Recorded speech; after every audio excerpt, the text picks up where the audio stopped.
You're now listening to another episode of Renegade Podcast. And I'm interviewing the one and only Duplee. He's a hip-hop YouTuber, Theneedledrop editor, one of the biggest music channels, maybe the biggest YouTube music critic in general. I'm super excited for this. Been a fan for a while.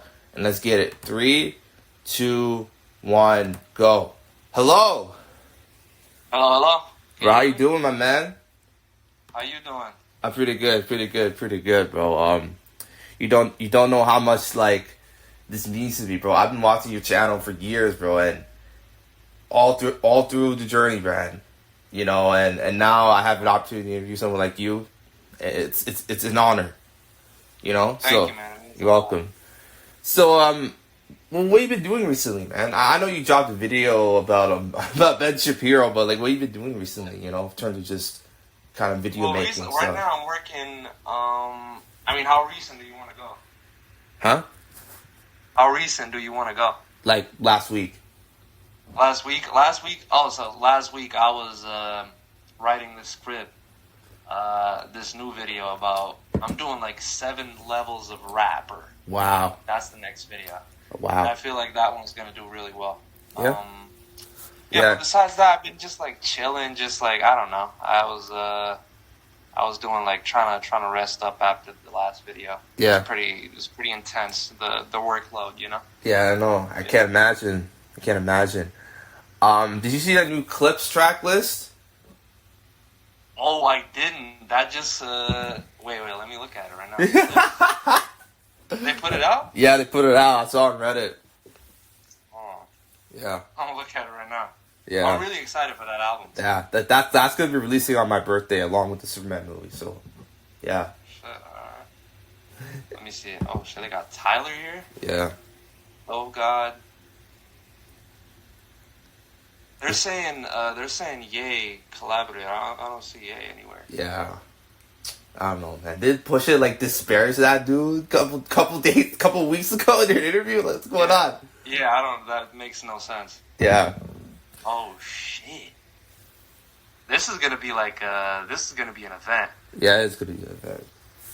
For sure. Yeah, I'm excited. Yeah. For sure. So the first question I want to ask is the name, the channel name and the logo. I was always kind of curious, like, was that inspired by something? Was that a nickname, or was that something you created in the moment, type of thing? Well, the name is based off my last name. Okay. And it was like my nickname. Like some people called me that. Not everybody called me that. Yeah. Some people called me that. And I was like, when I was trying to think of like a good YouTube channel name, I was just like, wait, let me get something like really short and to the point. Yeah. Something that's not just like completely random and like makes sense. Has something that's a part of my identity. Yeah. And I feel like Duplee was kind of like the goal. Okay. The perfect choice for that. Okay. So, yeah. All right. So that's very interesting. So when did you realize you wanted to create a channel? Because I know that you were kind of like doing like these edits of Fantano talking about certain artists. Was that where it started, or did you have a channel before that? Oh, bro, I had a channel, man. I had a YouTube channel ever since I was like 10 years old. I had one. I always had one. Okay. I was doing let me remember what the fuck I was doing. I was doing like the most random shit. So back then I was like heavy into like FIFA and shit like that. Okay. And I was like posting like FIFA clips. Yeah. It was like dumb. It would get like 20 views, but okay. 20 views back then was like, damn, like yeah, I'm balling. Like this video did well. Like I'm Yeah. getting 35 views per vid.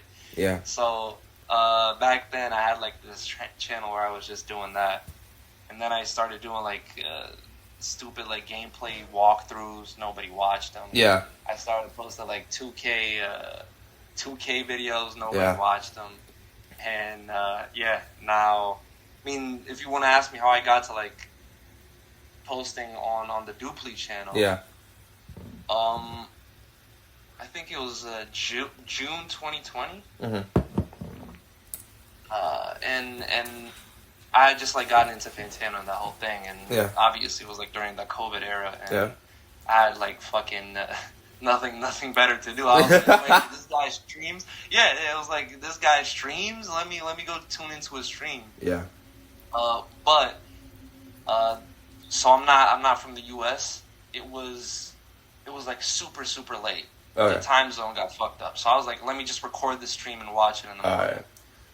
You say you're not from. I don't want to interrupt you, but you say you're not from the U.S. That's kind of surprising. Yeah. Where are you from? Yeah. So I'm like from a small European. I'm like Eastern Europe. Oh, okay. Yeah. That's interesting. It's a small country in Eastern Europe. I'm like, people call me Balkan, you know? Oh, yeah. Actually, I did kind of. I mean, because when I first saw you, I'm like, hey, is this guy from like Croatia? Like, yeah. All right. Okay, that's interesting. No, I am. I'm from Croatia. Wow. So. Okay. Okay.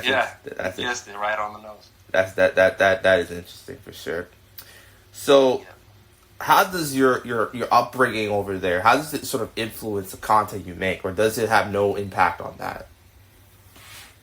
Well, I don't know if you're asking like a sort of a deeper question here. I mean, well, okay.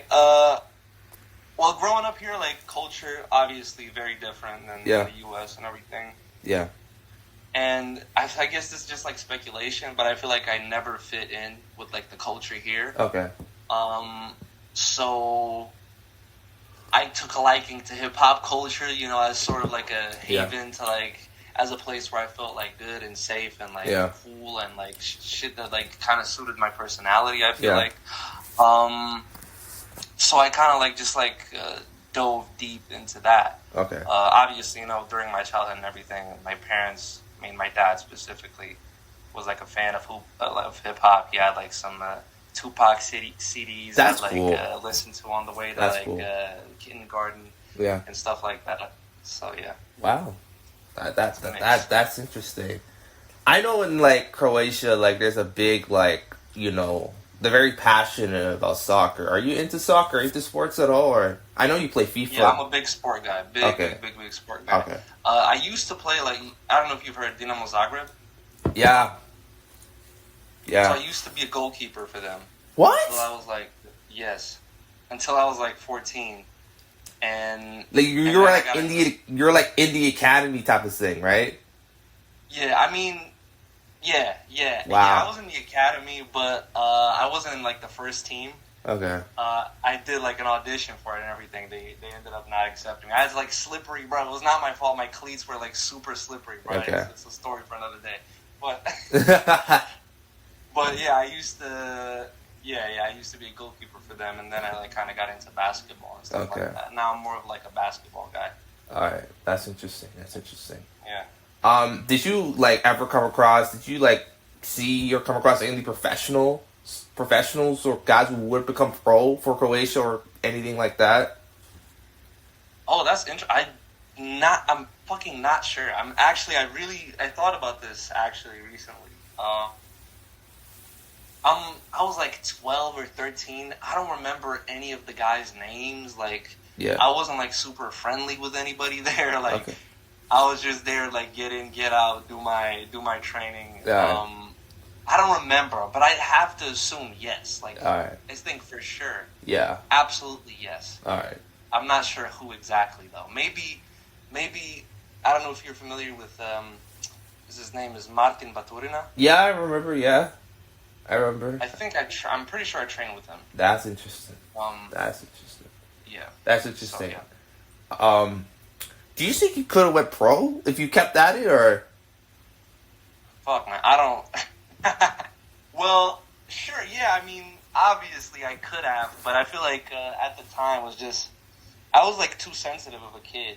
Wow. It was just like because like I can see the goal and I'd be in my head and shit. I wasn't just like I don't think I was mentally built for it, but as far as like skill is concerned, I think I could have done it. That's actually kind of crazy. Basketball too. That's actually kind of crazy.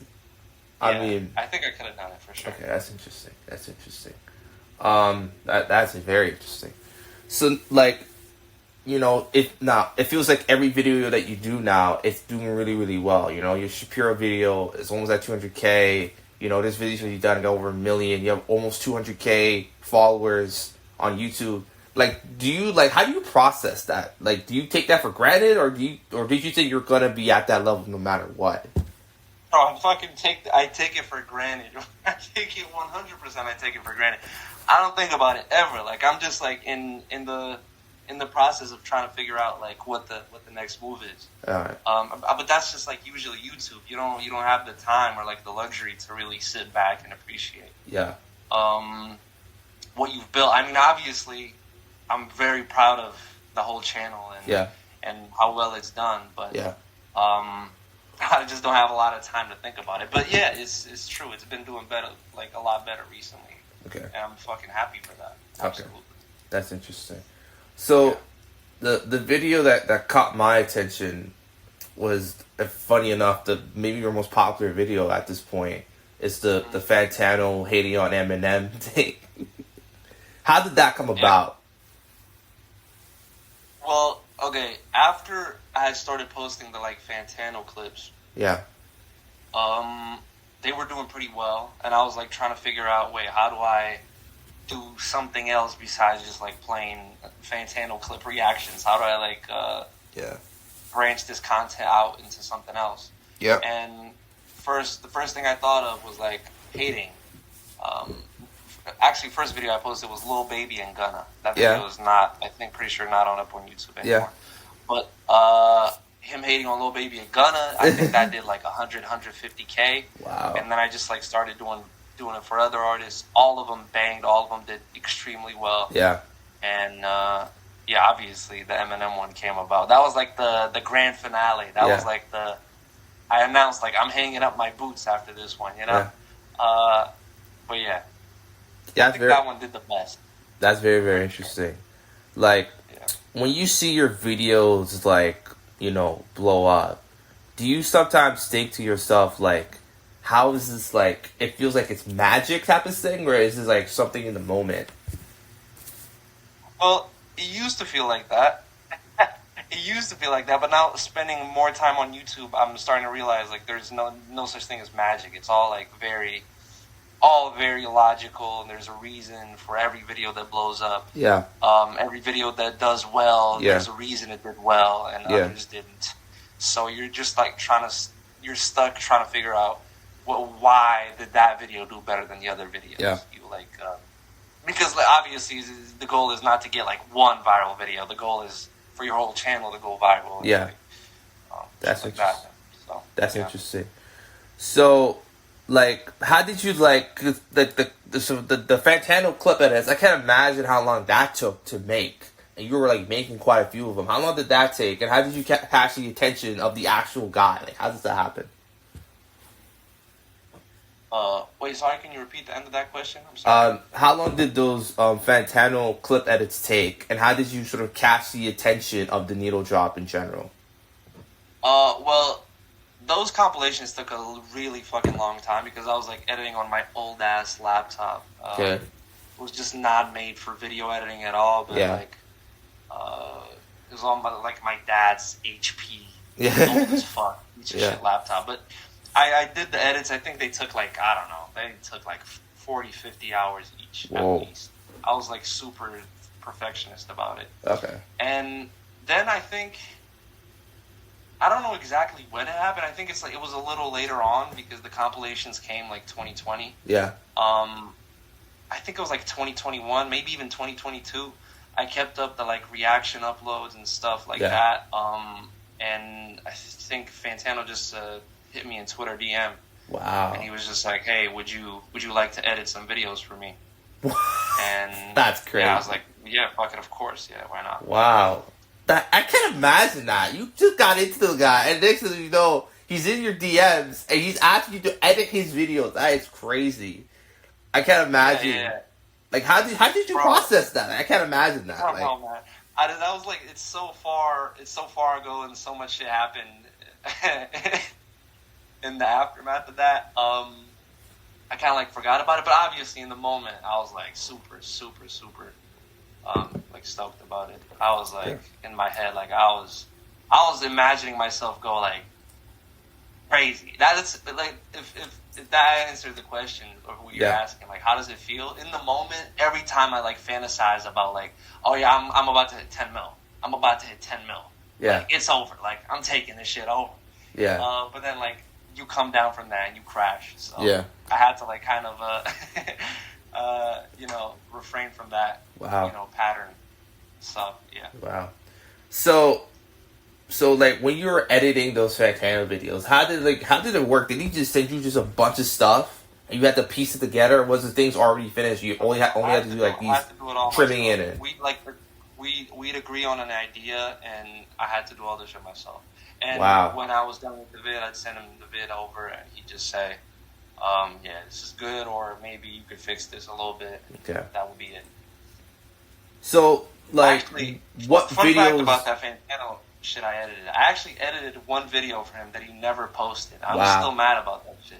I'm still mad about the fact that he never posted that fucking video. What was that video about? It was his most controversial takes. It was like Fantano's like worst takes, something like that. What? Yes.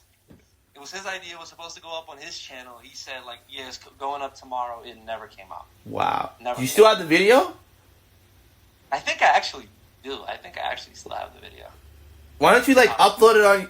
Why did you just upload it? Nah, bro. The channel's moved on, bro. We're in a different. It's a different era for the channel. I can't do it anymore. I should have done it. When it was like 2022, but now it's too late. Wow. So, I'm pretty sure it would do well, but yeah, fuck it. That's interesting. That is interesting. How long was that video? Was it like 20 minutes or something like that, or? I think it was like 15, something like that. Okay. We were trying to like make space for part 2 and 3. So what? That's crazy. There's plenty of fucking you know Fantano. There's plenty of takes you can put in that vid. Okay. So wow. we had enough. We could have made 5 parts, bro. That's crazy. Yeah. So like, how long does it take to edit a Fantano video? I can't even imagine that.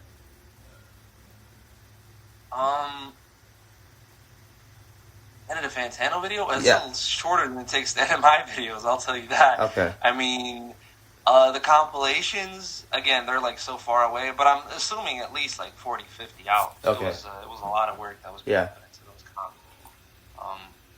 Because they were not only like just like random clips stringed together, I was like trying to sequence them so they made sense. Yeah. But yeah, it took a long time. Wow. That's very, very interesting. The one also, it's funny because like, I kind of forgot about your channel for a little bit. Then I saw a video. You know what I'm talking about? When? What period did you forget? I think it was 2023, the beginning of 2023 for some reason. And next thing you know, I don't know why, I was just scrolling the Fantano channel and I see this recently uploaded video about you and him having a debate. How did that come about? And how, I watched it, you kind of got cooked. I ain't gonna lie. I understand you kind of got, I don't know, the comments are roasting the hell out of you. It was like, what's going on here? How did that come about? And how did you process the reactions from it, from the comments and outside people and stuff like that? Yeah, sure. I mean, this is a big question. We got a lot to talk about here. A lot to unpack. I'm gonna try to keep it brief. So I had uploaded this video about separating the art from the artist. Yeah. I don't know if you've seen the video. I think seen. Yeah. But it was basically in response to the whole Fantano unreviewable Vultures one. Yeah. Review, the whole drama around that. Yeah. And basically, what I was talking about in that video was how people were performatively hating on the new Kanye. I felt like the hate was not genuine. It was more propped up because the sense of I don't know, responsibility to be politically responsible. I don't even know what the fuck it was. It was 2020. It was a different era. I feel like we've gone past that shit now. Yeah. But I was just breaking all of that down, and Fantano was in the thumbnail. But I had not talked about Fantano in the video. I never directly talked about him or said his name. Okay. And it was more about the larger problem concept. Yeah. Of the issue at hand. But basically, he dropped a comment under it saying I don't even remember what the fuck it was. But it was this super reductive, super trying to paint me as this, like, I guess, like, Republican, ignorant guy who just wants to shit on liberals, which is just not the case. Yeah. Obviously, you've seen my Ben Shapiro videos. Yeah. Basically, I responded to that, and he was like going on this whole like Twitter tour, like just like replying to other people, like calling my video mid, and just like I guess he was like kind of defending himself, understandably, you know, doing PR and shit like that. Yeah. But basically, I responded to his like some Twitter posts he posted. And I was like, if you like, what's the problem? Why do you like? We can talk about it. If you really want to talk about it, we can like discuss it. And I meant like on Twitter, right? Yeah. But he DM'd me, like said we can debate on stream if you want. We can talk about it on stream. But he didn't say debate.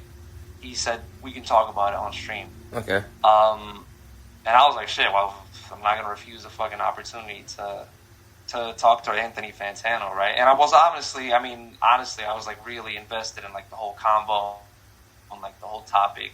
Yeah. You know, the whole conversation that was being had at the time. I really wanted to discuss it. Yeah. And yeah, he invited me. We set it up, and the debate happened and shit. Yeah. Wow. A lot of lore behind that. A lot of lore. But how did you like? Because obviously you had to prepare for the debate. You have to have your points set out. But like when it was happening, I watched it, and I understood where you're coming from, but like I don't know. It felt like you kind of were like unprepared. You weren't ready for the moment. This isn't the shot. It's not everybody is set out for debate. It felt like Fantano's like kind of like a veteran at this type of stuff, and you just came in. It's your first time, so obviously it's gonna feel kind of lopsided, you know? Yeah. Well, yeah. At that point, listen. Like, I thought about it and like what went wrong with that debate, and I've thought it through multiple times. I think like at the end of the day, there was nothing I could have done. There was no amount of preparation I feel like I could have done at that point. Yeah. Where I would be able to like compete or be at the same level Fantano was at. He was just like, I was just like entering a battle like I couldn't win. Battle. It was set up that way. It shouldn't have been a battle, but like it was ultra like hostile from the beginning. Okay. I just couldn't win. I just couldn't. Just off my experience, off like my like knowledge of debate. Like at that point I didn't even know what like staking out a position was. Like I was just like, yeah, I wrote this script. Like I've talked about this a lot. I've thought about this a lot. You know, I'm just gonna go here and I'm gonna talk about it. I didn't know. I wasn't clued into like what it really takes to have a public debate on a topic. Now, obviously, you know, I've learned since, and you know, hopefully, I won't make that same mistake in the future. Okay. You know, I appreciate that answer actually, because far too many times I see people that debate and they get their asses handed to them, and they're like, you know, I was secretly right the whole time. It was unfair. The rules weren't set out properly. I'm like, I appreciate you saying like, yeah, I wasn't prepared for what was going to be. Like, I appreciate that answer. Yeah, I mean, absolutely. And at the same time, I feel like I wasn't. I think what I was arguing for in its like essence, I don't think I was wrong about that. I just think I did a bad job of arguing it and, you know, substantiating these arguments. I think I could have done my argument a lot more justice, my video a lot more justice. Yeah. That's actually my biggest regret, you know, the amount of work I put in that video, you know, kind of gone to nothing because I kind of didn't, you know, didn't defend it well in the argument. But, yeah. Wow. That's interesting. So, when did you realize that the debate is like you were losing the debate? Was it early on, or was it in the middle, or it's like at the end you were like, okay, I exhausted all options, I got cooked here? Well, I didn't feel like I lost the debate. I didn't even look at it as if it was a competition. I wasn't really like, I was going into the debate like extremely innocent, extremely charitable, like trying to have a really honest conversation. Yeah. At no point was I looking at it like it was something to win or to lose. I didn't. I feel like I was being really like intellectually honest in that debate, which I think ended up harming me. Yeah. Paired obviously with my lack of preparation. Yeah. But I didn't feel like I was losing the debate at any point. Yeah. If I'm being honest. Yeah. Okay. Interesting. Do you still, I'm assuming, do you still talk to Fantano from time to time? No, we haven't talked since. Wow. Wow. So you can't just hit that man up on the DM or hey, let's do something, let's collab here, let's edit. What's the... I don't know. Maybe. I wouldn't like doing that to a larger creator if I'm a smaller. Okay. I don't for example, if I got 50K, I don't want to hit up people with 2 mil and ask them, yo, you want to collab? Because I don't feel like that's I don't feel like that's an equal exchange, Okay. Maybe I was thought about I do conceptual videos all the time, and if I grow past this, which I'm sure I will, I wouldn't be against doing something with Fantano again. Wow, that's very, very. So it feels like you guys are still on good terms after the debate. Well, we don't talk. I told you, we weren't talking a lot even during the whole editor. It was everything was extremely transactional. Yeah. We never even hopped on a call during that time. Wow. Did he pay you? So yeah, I got paid. I mean, it got paid like shit, but I got paid. Yeah. Yeah. That's interesting because it sort of segues to my next question, which would be how. So is the money that I'm assuming this is your full-time job? I'm assuming, right? Yeah. Okay. Yeah. So the money aspect of it, right? Is it does it make up most of your income, or does it come from something else? YouTube? Yeah. Yeah. All of my income comes from Okay. YouTube. I don't. Yeah. I mean, I've had little odd jobs here and there, trying to trying to support it, obviously. But right now, it's the primary source of income. Okay. That's interesting. Do you live by yourself? Do you live with someone? How does it work? Right now I'm with my parents still. Okay.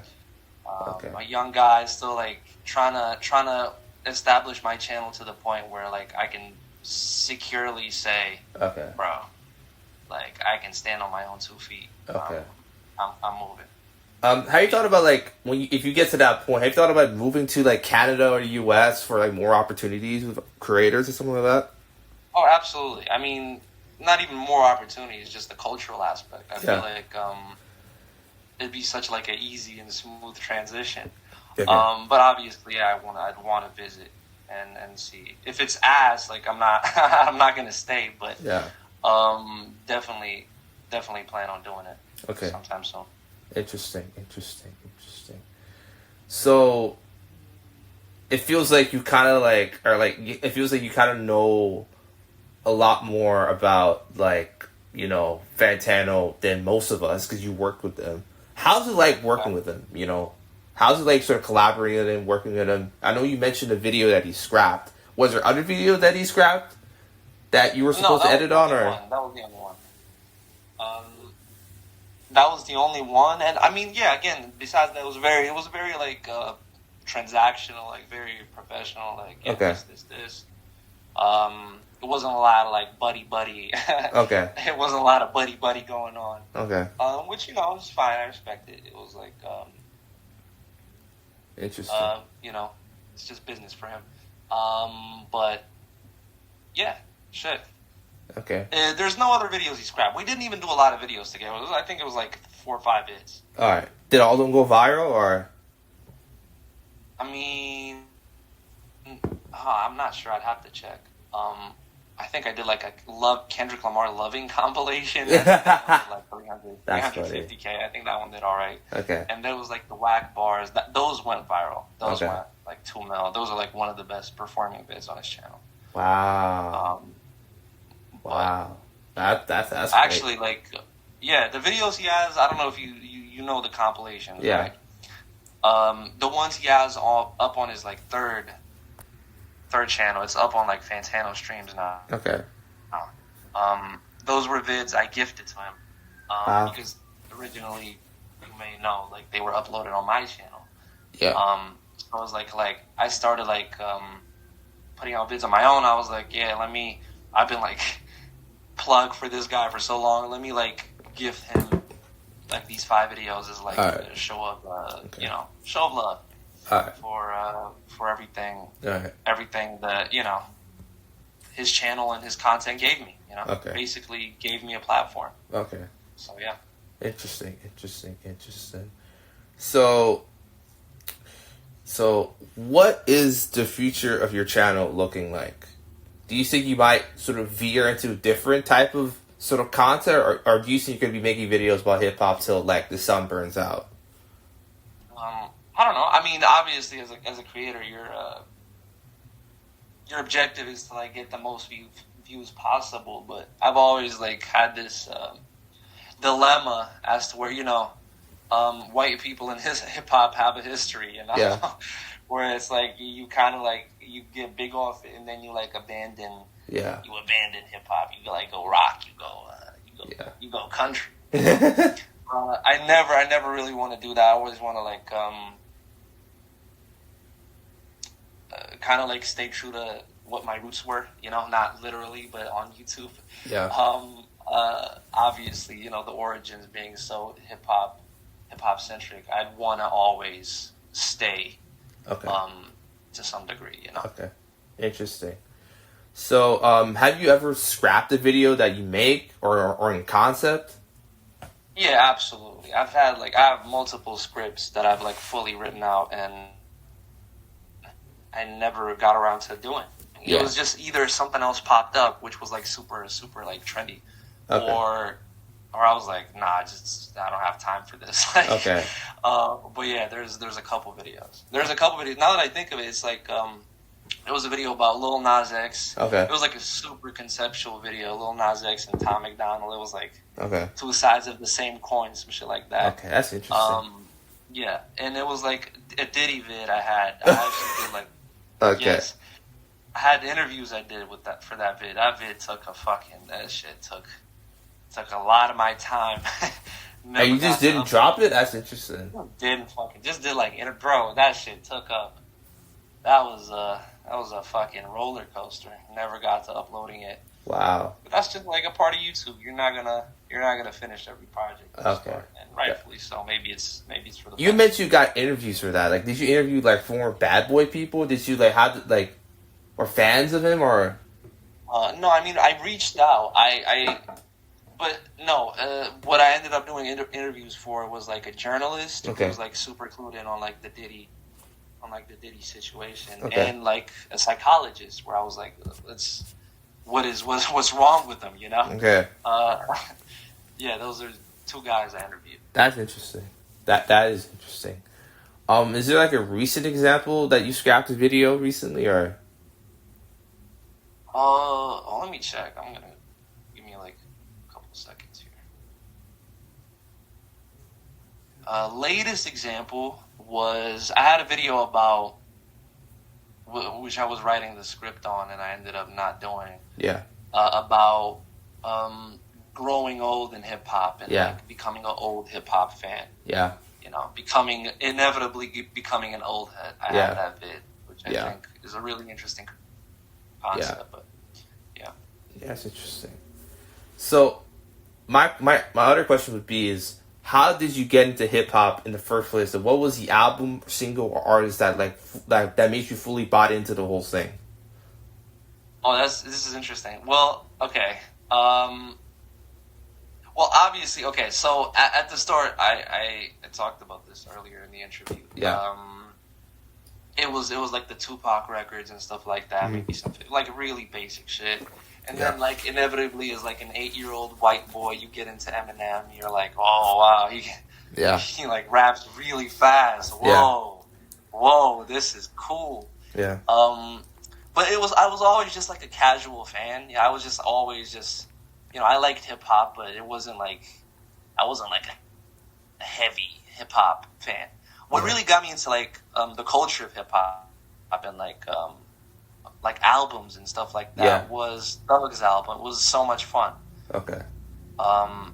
2019, I'm pretty sure. That video really... I think it was off that album that I was like, I like this album so fucking much because I hated Young Thug before. I hated Young Thug before it. Yeah. And I somehow listened to it, and it was just like, it blew me away. Yeah. And I was like, damn, I watched every reaction. I watched every review. Yeah. That's the first time I actually saw Fantano, too. Okay. It was the So Much Fun review. Yeah. And that's kind of what snowballed into my YouTube channel. Yeah. That is interesting. I'll tell you my story of how I got into hip hop. This is a very odd story. So this is like, I've always been a fan. I was actually kind of like you, where like there are songs that I like, but I couldn't like get into it properly. Like I always, obviously this wasn't really a hip hop record, but one of the records that really struck me was Black Eyed Peas' "The End." Right? Oh shit! Yeah, that was still an incredible record, but it was more a pop record than a hip hop record. But like that record was so fire. And then I used to really be into like Chris Brown back in the day. He was like in that EDM era. That's the song's still bang, by the way. The one album that really, really caught my... Because the first time I heard of Theneedledrop, the first time, was his review of Life of Pablo. Right? Okay. That's like 2016, yeah. And I remember watching it, and I was like, okay, I like this guy. And ever since then, I've been following it. But 2017 was really the year I really got into Fantano. I watched every single big review. I was watching reviews of albums I didn't even listen to. Just the way that he talked was so captivating. It was like, oh my gosh. Right? And it's been that way for almost like, it's been like 8-9 years, man. But the record that really got me into hip hop was Kanye's Jesus. I never forget. It's 2016, and it's such a weird way to get into hip hop. But I was listening. I had like an iPod. My mom had this old iPod from like 05 or 06, okay, and it wasn't barely working then, right? And I was on the radio. I heard this song, "Summertime Sadness" remix, right? Lana Del Rey. You must have heard Lana Del Rey, right? Yeah. Okay. And the remix blew my mind. Okay, let me search this person up, right? I see her, I'm like, oh my gosh. That she was my first like actual celebrity crush. Like she was, bro, she looked incredible, bro. And I'm like, whoa. And then and started listening to her music, and it was so different from what I usually listen to. It was like EDM and some R&B and something like that. Some like music from my old country, like Pakistan. But like, I come across Jesus, right? And that record really spoke to me. Jesus from Lana Del Rey. Yeah. Like, those two records, Born to Die and Jesus, are two of my favorite records ever, because it showed me the limits of how creativity and pushing the boundaries. I remember listening to On Site the first time in full. I'm like, this guy completely understands because I completely understand where he's coming from.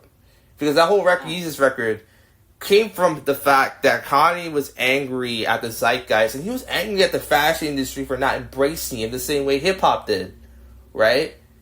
And you hear it on site. Black Skinhead blew my mind when I listened to it. I was literally like reciting the lyrics in class, and people be looking at me like I was crazy. That record really, really spoke to me. Daft Punk.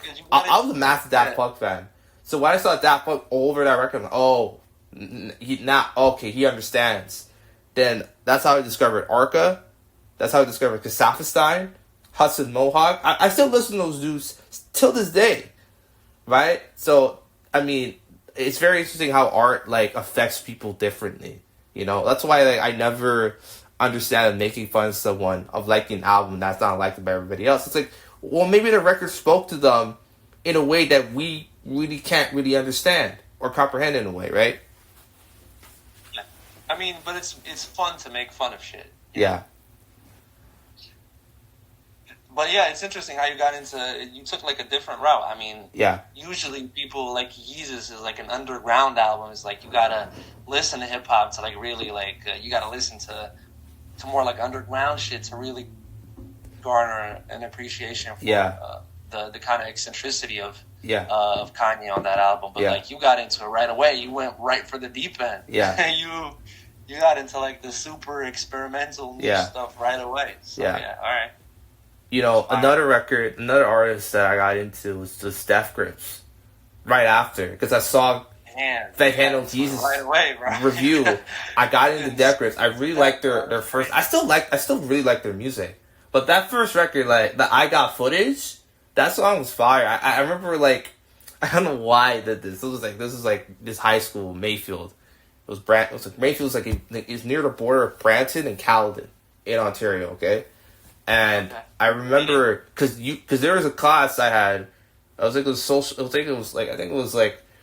studies or something like that, or like it had something to do with the environment. I forgot, but we had this very nice teacher. His name was Mr. Everest. He was like a gym teacher as well, but he was very passionate about the environment and stuff. And usually he just plays rock music and sometimes some hip hop. And I said, "Hey, can I play this song, Death Grips?" He looks at me like a little weird. Okay, he reluctantly said yes. He played the song full blast. Everybody's looking at me like, "Is this guy crazy? Is this guy out of his mind?" And he was like kind of making fun of the name. Like, it sounds like Daft. I'm like, yeah, that's kind of the point. Damn, you put in front of the class? Yeah, he had Spotify, so he played the song. It was so hilarious, bro. And funny enough, that's how I remember I saw a review of JPEG Mafia's Veteran record, and I checked it out, and I've been a fan of him ever since then. Right? So, I mean, it was super surreal seeing him and Kanye in a photo together, and them like making music. That was crazy. That was a wild era for sure. Yeah, I mean, yeah, especially I was like when I saw that collab happen, it was like I don't know, it was like it shouldn't be real. It shouldn't. I feel like it's a crossover that should have never went down. I don't know why, because like JPEG Mafia is so online. It feels unreal that someone as big as Ye would collab with them. But Ye is super tapped in. So I always check out new shit. Like there's one guy I listen to. Have you heard of Night Lovell? No. No, you have to listen to him. Like Night Lovell, he was to me, Night Lovell was the greatest SoundCloud artist of all time. During that time, at his peak. 2014 to 2017, he was on a run on like anything I ever seen before. And I got to him after that run. But listening to his music from 2014, 2017, even a little bit of 2018 as well, like he was just every feature, because he's affiliated with the Suicide Boys, right? And he's affiliated with like Sesh and Bones and Xavier. Like he produced a lot of stuff for those guys. He was a producer and he was a rapper. So I really appreciate seeing that. Another guy I think you should check out. Another guy I think you should make a video about is Sean Leon. Sean Leon, him and Ye have been... He's like the Ye affiliate, right? Yeah, huh? He's like the Ye affiliate. He does shit on Kanye's on. Yeah, he's the only guy who's still loyal to him. But his discography, because he's been making music for a decade before he met Ye, and it's incredible to listen to. His 2013 record is really cool. He's the guy who introduced the world to Daniel Caesar, so always gonna give props to that. Okay. Yeah. So, yeah. How can I say this? Have you watched a movie recently? A movie? Yeah. Oh shit! I'm trying to remember what the last movie I watched was. Hold on. I think the last movie I watched was The Lighthouse. Yeah. It's an A24 movie. Yeah, A24. It's Robert Pattinson and Robert Eggers. I think he directed that. Yeah. Great movie, by the way. Yeah, great movie. That's the last movie I watched. Interesting. Do you like watch TV shows and stuff like that? Yeah, I'm a big like movie TV show guy. Absolutely. Okay. I watch. Well, it's a lot of stuff I watch, but yeah. Okay. Are you into Stranger Things? No, never seen it. You have to see it, bro. You sure? You have to see it, man. It's just fire, bro. It gave me kind of like, honestly, it gave me kind of like, it It vibes. It's kind of like it's like it, but it's a whole different thing, bro. It's a whole different thing. I've never seen it's super cool. That's just like kind of like I don't like that shit. It's like I don't know. You don't like horror? It's kind of like too. You don't like horror?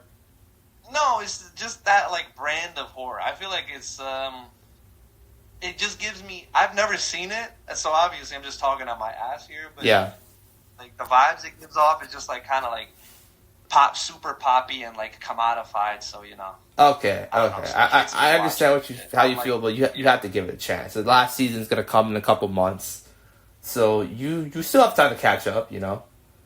Maybe we'll see. We'll see. I got a lot of TV shows on the watch list. So right. I'll have to get through all of them. Okay. But yeah. Okay. My other question would be like, how did you learn to speak English? Because I know Croatia. I know people there speak English, but that's not their first language, obviously. Like, how did you learn? Yeah. Well, I learned. I mean, the way the reason I speak as good as I speak now is because I think in part because like the amount of time I spent on the internet, obviously, you know, okay. You're gonna like pick up on certain shit that someone who's just completely local is not gonna pick up on. Yeah. But the other part of it, I feel like I've just practiced really hard on it, and I'm like super perfectionist about shit. So when I heard something sound like it was not when I heard something sound not native, I was like, no, that has to go. Yeah. I like tried super hard to make it sound like the real deal. I hate when like people do something and it's just not, you know, it's just not up to par, you know? So I wanted to like, if I'm speaking English, I'm doing it right. Yeah. That's interesting. That type of thing. That is very, very interesting. Because you see, like, it's so funny because obviously this person was born in England, but this person had like a really, really thick accent. And one of them, I forgot, because I saw it on Twitter, and this person said I watched like Hannah Montana to improve my accent. Huh? Yeah, it's funny. But you have people who watch like shows and shit, and they pick up off of that, and they speak really good. Was that the story for you? Yeah. Did you use that? I mean, yeah, sure, it's for sure absolutely a part of it. I mean, there were a lot of shows in English I watched as a kid. Okay. I couldn't like pinpoint a specific one that led to me being like a better speaker, but okay. Obviously it played a part. Okay, interesting. Are you into like cartoons and stuff? Do you still watch them? No. Okay. I watch. You know what I do watch? I watch South Park, bro. Okay. the old shit, like South Park, old South, like season, like I don't know, season 8 to season 16, 17. That's peak fucking television. That's like the funniest shit anyone's written ever. Yeah. That's incredibly. If I watch that shit today, I cry myself like laughing. Yeah. That's it's like really, really, really good. I can't stress how good I think that is. Wow. But yeah. Damn, that's interesting. That is interesting, for sure. Obviously, I always ask this question, but what other genres of music do you listen to besides hip hop, or is hip hop the only genre you really listen to like thoroughly? Well, I would say I listen to like overwhelmingly I listen to hip hop, and I want to change that. Yeah. Yo, sorry, I left accidentally. Alright, that's cool. What was I saying? Like, yeah, I overwhelmingly listen to hip hop, because it's kind of my job, you know? Okay. And obviously I fucking love hip hop. I mean, otherwise I wouldn't do it. But besides that, I don't know. It's like the usual, like pop, R&B, okay, stuff like that. There's a lot of. I'm looking at my playlist right now. It's like a lot of hip hop adjacent stuff that kind of like ventures off into other genres and like experiments and like consequently is not hip hop anymore. Yeah. So like some Jane Remover, like okay.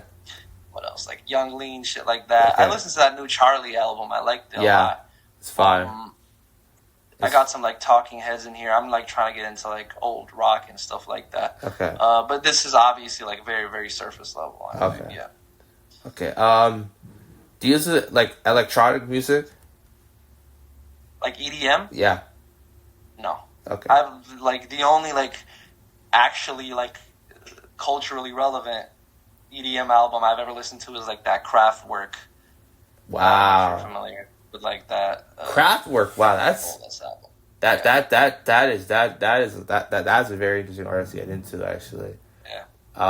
Besides that, I haven't gotten into it. I really want to. I haven't even listened to that fucking Daft Punk album. I gotta listen to that. Yeah. You know. If I were to recommend you an artist that I think you would really like, there's a couple top of my head. Flume. I think you would really like Flume. K Tronada. Yes, I'm a big K Tronada fan. But Okay. that's obviously another. I see him as like a hip hop adjacent artist. He does a lot of hip hop shit. Kasafestein. I think you would really like Kasafestein.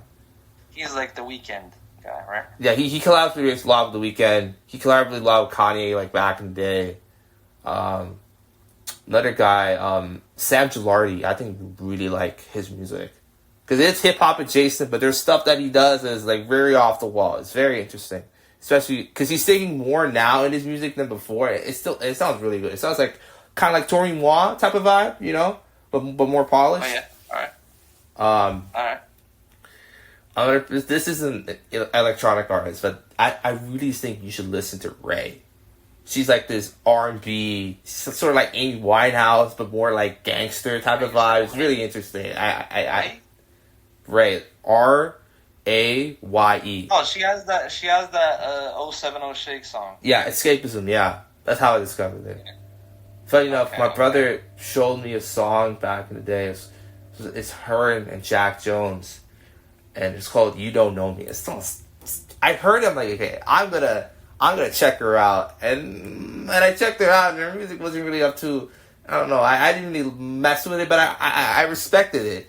And the next thing you know, like she's out here singing the Oscars, and I'm like, whoa, she blew up as well. She blew up. She had like a big glow up. It was crazy, but yeah.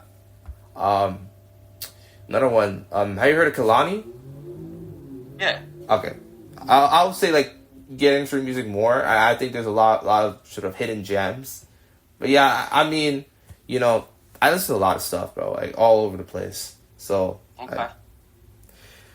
I can tell you're a big music guy. Yeah, I am. Anytime I'm into something, I want it. I'm kind of like you, you know. I want to discover every single angle, every single comment, every single review. I want to see, okay, and then I'll listen to it. Then I listen to every single song and see if I mess with it or not.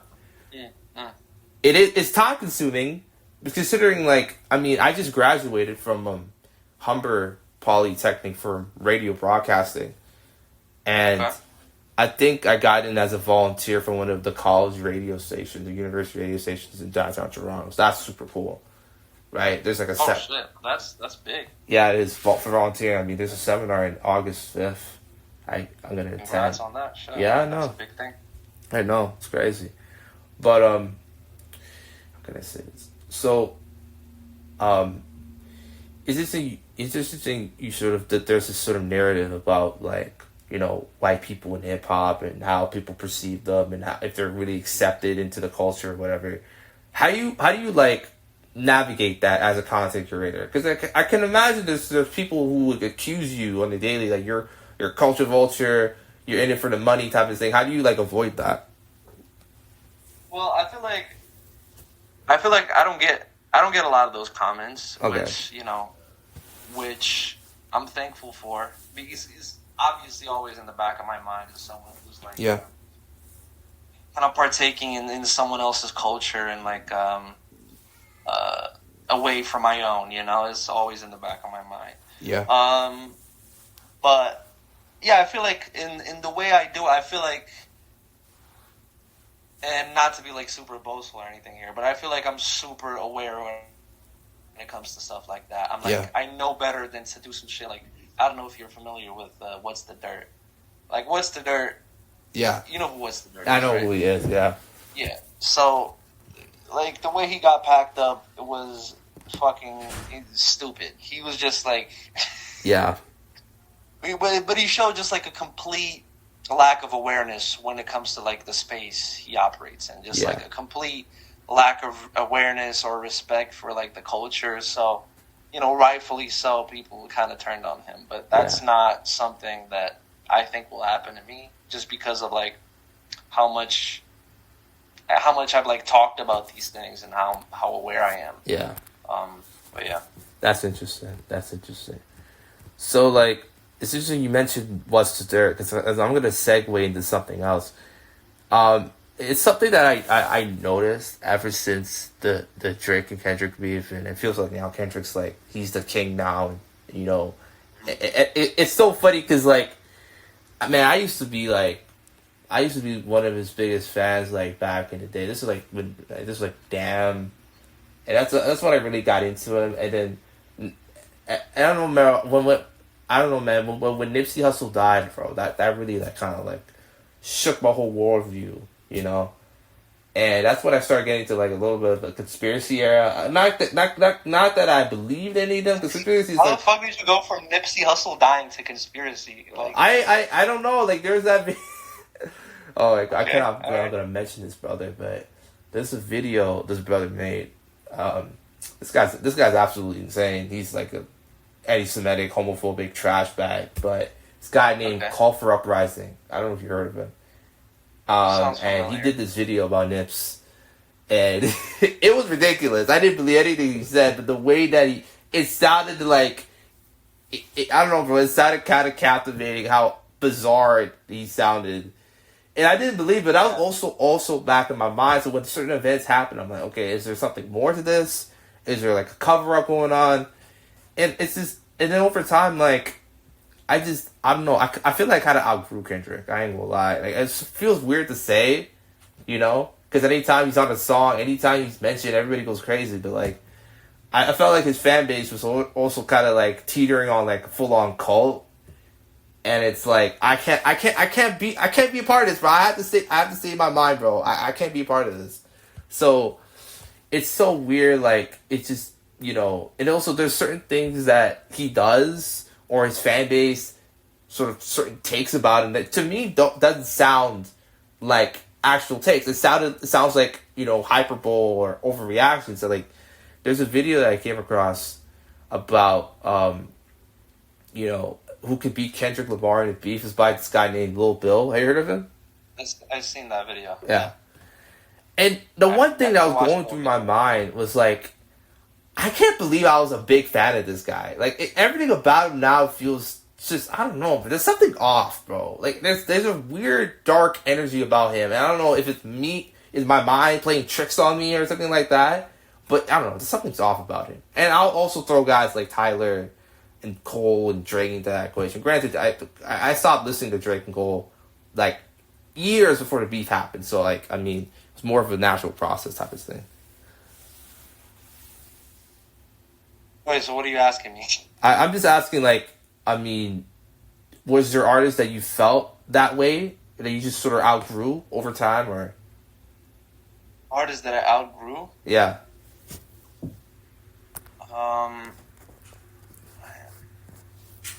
Well, I used to be, like, when I was, like, 13, 14, I used to be an MGK fan. Okay. Yeah. Obviously, don't listen to... I mean, you just, like, you get, like, more taste, you listen to more music, and you realize there's better shit than that. Yeah. It's just, like, some kind of, like, entry point shit. Yeah. But, yeah, I'd say that's the biggest one. I mean... Yeah. Okay. I was a big MGK fan, bro. I was fanned out. Yeah. That's interesting. That is interesting. It's really interesting. Do you, like, again, like, how do you, like, feel about, people, Kendrick's fan base and just fan bases like that, but it feels like parasocial isn't really the right word. It feels like it's a full-on cult thing. Do you, like, get concerned by that? Or do you don't care about that? I mean, it's always going to be like that. As far as the Kendrick conversation goes, I feel like with the biggest artists in the world, I feel like it's always going to be... First of all, it's not going to be all positive because the artist is under so much scrutiny. He's, like, so much, such a big spotlight on him. Yeah. There's bound to be something that people don't like, or something that people object to. Yeah. And I mean, Kendrick is obviously a very captivating artist. It's no wonder he has a cult fan base. Yeah. I mean, I feel like the same things happen obviously with like Ye and stuff like that. Yeah. And there's plenty of other fans that kind of exhibit that same kind of behavior. Okay. Am I like worried about Kendrick or his fans in particular? I don't think so. I mean, I think that's just kind of like the natural way things go when you become so big. Yeah. But yeah, I don't know. I feel like it's been like the whole Kendrick thing. Like something is off. I think it's been blown out of proportion. Okay. If I'm being honest. Okay. Only reason why I'm saying this because like it feels like every other week now somebody's getting exposed for something that you didn't expect, right? I mean the whole Diddy thing was not that surprising. I've been hearing rumors for years. Yeah. But other stuff, I mean like the whole like I forgot his name, but I swear like I mean Fetty Wap getting caught up in this whole federal thing that kind of shook me too. I'm like, what the hell? Silent Toe, you must have heard like. The Whip and Nene guy, now he's locked up for pretty much his whole life because he killed somebody or something like that. Yeah, so it's like, you could say, well, they're not Kendrick, but like, I mean, I didn't expect those dudes to get caught up. And the only reason why I'm saying this is because the world, in general, I would not be surprised by anything now. With the amount of sort of information we have on people, it's kind of shocking that we don't know more about people, you know, type of thing. Okay. That's So my question I'm gonna ask you is like, it kind of feels like hip hop discourse in general is kind of like in a dumpster. Anytime someone major drops something, it's always polarized. It's always a polarization, right? You mentioned this in the debate with Fantano. It's like anytime anyone does anything, there's a huge debate about it. That's why I don't buy this whole like. This album is a classic, that album is a classic, because it feels like we can't really have a classic now. Classic is that there's a consensus opinion. But now it's like there's always a side that is going to act like that the great record that dropped isn't that good.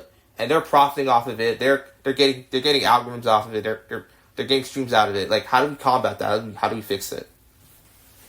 I feel like we can still like decide on what's a classic. I feel like regardless of like how polarized the initial reaction is, like years later, the influence and kind of like the staying power of a record will decide if it's a classic or not. Not necessarily the initial reaction. Okay. I feel like the initial reaction sort of gets lost in the sauce as the years go by. So, for example, I feel like if we're talking about classic conversations, I think a lot of people talk about a Whole Lotta Red as like a modern day classic. So obviously that's an example of a record that was extremely polarized at release, but as the years went by, obviously its influence and how it affected the rap game made everyone see the vision. Like you could not see the vision at that point. And people sort of grew on people. So I feel like, people always kind of go into these like extremes when it comes to like fan reactions and like everything's different now, everything's going to hell. But I feel like things kind of like even out. As time goes by, So all right. I don't think we're gonna see anything drastic in that regard. I think we're still gonna have classics, Okay, that's interesting. If people keep making them. All right, that's interesting. That's a good take. Another sort of part I want to sort of ask you is that I feel like a lot of artists now are getting sort of dragged through the mud in terms of just how people discuss them, right? You must have saw what Jim Jones said about Nas, and he wasn't even saying about Nas. Some guy my age said like, Jim Jones is more influential to our generation than Nas, and I'm like, I don't know about that. and people were just dragging Jim Jones through the mud. There were a lot of viral tweets. It feels like anytime a rapper says something that's a little bit kind of out there or delusional a little bit, everybody just trashes them. It's like, how dare they say that? I'm like, bro, I feel like every rapper thinks that they are the best of what they do. That's how you make it, right? And the same thing goes for athletes, same thing goes for soccer, it goes for everything, right? So I don't like how we have to pretend certain artists aren't that good just because they said something that we didn't agree with, or they're quote unquote unlikable. That's another thing that kind of pisses me off too, because likability doesn't really matter in that sense. So how do you feel about that? I mean, generally in sports also, people tend to get mad at people for like showing any kind of confidence or bravado. I remember Damian Lillard a couple of years ago, he had this comment about, I don't know, we're going to win in 6 or some shit like that. Yeah. And people were like, oh, you didn't win in 6. Oh, I'm going to win in 6. Obviously, he's going to show the utmost confidence in his abilities as an athlete. And I feel like rappers should be the same. Now, as far as what Jim Jones said specifically, I'm pretty certain it was like an unnecessary comparison that he made. Like, he specifically pointed out Nas. Yeah. And even Pusha T. Like, he specifically went out of his way to compare himself to those people and kind of shit on those people. It wasn't kind of like I'm really good, I'm the best. No, he specifically went out of his way to point those people out. So I feel like that instance is a little different. Yeah. I feel like that's kind of different to do than just to say you're really good. Yeah. And I think like kind of the backlash he received was absolutely deserved, because I think he's fishing for attention now, if I'm being honest. Okay, that's interesting. But it's sort of it's very interesting how certain artists are received by certain people, because I mean it's so funny because I think about this sort of conversation all the time, where French Montana tweeted something about he has more hits than Kendrick Lamar, and the same thing happened, but when someone said. But somebody said, what about J. Cole? Everybody's just like, hey, you know what? French has more hits than J. Cole. But I'm like, how does that work? All right? So it's it's very, very interesting, And I look at French as another guy. It's like, I have a very, very funny feeling in 10, 15 years that there's going to be people saying that French was underrated his whole career. He's overhated. And I would agree with that to a certain extent. I'm not saying I'm a stan of it, but there's certain songs I like from back in the day I still listen to. So how do you feel about that? I feel like French Montana is going to be forgotten. I feel like nobody's going to remember French Montana in 10 years, bro. I feel like he's definitely not one of the artists that's gonna garner this sort of underground appreciation. Yeah. And whoa, we didn't understand the genius of French Montana. I don't feel like that's ever gonna happen, because he's he's just another pop rapper who just compromises every fucking song. He just sounds shitty, watered down, the same. I don't think he's the kind of artist that's gonna grow on anybody. Okay. If anything, it's gonna be the guy who's taking risks. Yeah. It's gonna be the guy who's not taking the easy way route. Yeah. Easy way. Easy route. He's he's not watering down on every fucking song in order to make him more popular. That's going to be the guy who's going to grow on people. Okay. Certainly not French Montana. All right. All right. So, do you think what artists do you think, in your opinion, that the hip hop community overhates or disrespects too much that you like? Oh, this is a good question. Wait, let me think about it. Who does the hip hop community overhate? I feel like Lil Baby gets a really bad rap, because people look at him just another generic trap rapper, and kind of mumble rapper, Yeah. But I feel like there's Lil Baby songs, especially that Lil Durk album, which I've talked about before. Yeah. The Voice of the Heroes. Yeah. That to me is a trap classic. That to me is a classic. Right. That's peak trap music, if you ask me. All right. Peak street trap. Yeah. And people just put it under this umbrella, where it's it's just trap, mumble trap music. He's making shit for the club. When when reality, he's talking about real shit on that record, and bringing the listener closer. That album specifically made me understand the way a lot of these rappers live, because they're really just like talking about their day to day. They're really, it's not just like pure bravado. It's not just like pure flexing. They're being vulnerable. They're showing every part of their life on there. Yeah. And I feel like it's really good lyricism. I feel like people just because they hear the triplet flows, they assume, no, that's not lyrical. Well, that's not true. That's not true. Lyricism doesn't only come over like Kanye production, like boom bap production. It can come over different forms of instrumentals too. Yeah. So I feel like that, even I'd say like more generally, that genre of music, subgenre of rap gets a really bad rap when I don't think it should. There's a couple people that I think of off the top of my head. I think get a really bad rap. I think Big Sean. I think Big Sean is ass, bro. But I don't know. There's something about his music, bro. It's like there's certain songs there's a song he did with Freddie Gibbs and Hit Boy that was fire. Four Things, that was fire. I really feel like it's not just Big Sean. I really feel like there's certain artists that like I think Chance the Rapper, this whole sort of like rewriting his whole legacy, that to me is kind of pissing me off. Because we're not gonna act like Coloring Book wasn't fire. We're not gonna act like the record before that wasn't fire. Just because he dropped a bad album does not mean that that's fucking weird what happened. He got packed up like incredible how quickly he fucking disappeared because of one bad album. Incredible. Yeah. I mean, Roddy Ricch, I would argue him as well. Like let's be real here. I think people kind of, I would say overrated that first album, but I think people were kind of making projections that did not make any sense. You know? They were talking like Roddy was going to be like the fucking Wemby of trap, and I'm like, that's not how it works, man. And the second record comes, and I think the second record is actually not that bad. There's some songs I really like, but again, it's the same thing. It's like ever since that first record, it's like people be saying, man, he fell off, and it's like, why do you want someone to fall off so bad? He didn't say nothing to nobody. He didn't insult anybody. He seems like a pretty cool dude. Yeah. But Roddy Ricch, I'm sure he's a cool guy, but he definitely did fall off. I mean, it's just subjective. We're like looking at the numbers. You can say he fell off. And I mean, if I'm being honest, I really enjoyed that first album, and I don't think he's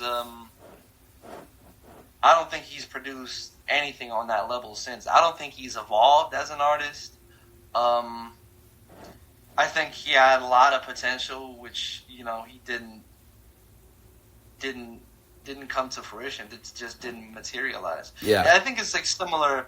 There's this like, I feel like there's this like certain era of rap where it's like 2019, 2020, 21 era where everyone who like blew up back then is just not relevant anymore. Yeah. Like you had people with serious potential and serious talent. Like Polo G is another one. Yeah. If you remember the way people were talking about Polo G back in 2020. Yeah. Polo G was like was in the conversation as like the next guy. Yeah. He was supposed to be like the guy to kind of like be the successor of Kendrick and Drake and J. Cole. He was supposed to be in that sort of lane. Yeah. There was a lot of depth to his songs. It wasn't just another generic trapper. He could actually fucking first spit a verse, second actually have some meanings in his songs and get meaning in his songs and get vulnerable. Yeah. And third of all, like create actually a cohesive body of work. But later he just, I don't know what happened. It's the same thing with Roddy. I guess, I don't know. Is it COVID? Is it just something that he just couldn't replicate anymore? It's the motivation wasn't there. I have a take about this whole next guy thing. I don't think we're gonna have a next guy. I think the guys at the top are so, I don't want to say greedy or selfish. I think they're so hell-bent of being the guy from this era. Because they're not just fighting for being the best of this era. Kendrick is looking at the sort of the throne of the greatest artist of all time. I don't know. I don't think he's anywhere near that conversation. But then again, I kind of don't really listen to him like that anymore. But he's looking at that, right? And he's like, okay, how can I make sure nobody? Because for you to be in that conversation, you have to be the number one guy for like almost 20 years, right? Kendrick's been making music since the late 2000s, but he really blew up in 2011, right? We're in 2025. It's 15 years, give and take, right? So think about the people who blew up. Think about people who blew up. They had a run and then they went dormant. You know, there's guys who blew up, fell off, then blew up again, like Tyga. You know, I feel like Tyga's more respected now than in his prime, which is weird. But I just think that the hip hop community, to me, is way too judgmental, and also way too overreactive on certain things. Right? Why can't we let these artists grow? Right? Why do we have to put all this pressure on these guys who just started making music? We forget that, right? A lot of these dudes are making their music full time, first time, right? So putting all this pressure on them is not a good thing. You know, we had to let artists grow and make mistakes. We did the same thing for the guys before. Granted, maybe those guys were more polished, or maybe those guys came out at maybe an earlier age or later age. I don't know. But I feel like the biggest issue to me is that we just don't let things play out. That's the problem. Pop has a similar problem, but when Billie Eilish blew up, when Olivia Rodrigo blew up, when Sabrina Carpenter finally blew up, Chappell Roan blew up, we didn't just say, well, you know, like, we didn't just start just putting goalposts about, are they really a superstar? We just, that community embraced who they are. They embraced them fully. And I think, I think hip hop is obviously different, and I don't think that's necessarily a bad thing. I think it's good to be like discerning and critical of the next guy, especially because being the top of hip hop is much more than just being the biggest musical artist. You also have like an incredible effect on culture and influence on culture. Yeah. A voice that I don't think is matched by those in like pop or R&B. I think hip hop is very unique in that respect. Yeah. And I think as far as like this new generation, and I've been thinking about this recently, like, bro, I think every guy who was supposed to be next up died. Like, the three guys, you've heard about this combo. Yeah. X, Juice, like Pop Smoke, X, and Juice. These were like three guys. Well, I don't know Pop Smoke. I don't know about Pop Smoke. He could have been like more of like a drill, like 50 Cent type of guy. But like people like X and Juice show the ability to get introspective on a track, to do some deep shit, to like do something conceptual. They showed like this potential that was like, okay, that could be the next guy. Yeah. Right now, if I'm looking at the talent of, you know, the people that are new and next up, I think we're looking at Cardi. I think Cardi is on his way up still. I think he's just kind of like gonna take shit over from this point on. Yeah. If I'm being honest, him, I think he has incredible amounts of potential. But again, I feel like we're missing that guy who's really gonna, you know, bring lyrics, you know, lyricism, like deep messaging to a large audience. There's a guy that I think Redville. You must have heard Redville, right? Yeah, but are we really like are we really saying that's going to be like the next rap super? I mean, why can't it be? Star? Maybe I think the issue is that we keep looking for somebody who can be better and bigger than the last. Maybe hip hop's in this phase where like it's kind of like rock music, you know? It's kind of like comic books. It's like, you know, everybody's gonna have their favorites, and there isn't one guy that's gonna just reign supreme over everybody. I think, you know, hip hop's kind of obsession with ranking stuff and nostalgia bias. It's the same issue with the NBA. You know, which is weird because in the NBA, we all know who's the best player in the world. It's Jokic. But for some reason, people don't think that way. You know? They say, well, what about Giannis? What about this guy? What about that guy? I'm like, what? What about SGA? Which, okay, shout out to SGA for winning, you know, title and MVP and stuff. But I think, you know, not everybody can be like Kanye. Not everybody can be like that type of cultural force. And that's the thing is like, you know, sometimes I do think that there needs to be a change in how we view certain things. You know, I think. Yeah, sure. I mean, that's an argument I've heard a lot of people make recently that like we're entering this era where everything is kind of like fragmented and there's gonna be like a guy for every single niche, like every single people are just gonna go into like little different groups, and there's gonna be a guy for every group. There's not gonna be like one huge artist to represent everybody. Yeah. But I feel like there's still people who can kind of like float everyone's boat, you know? Yeah. I don't think it's impossible to do. Yeah.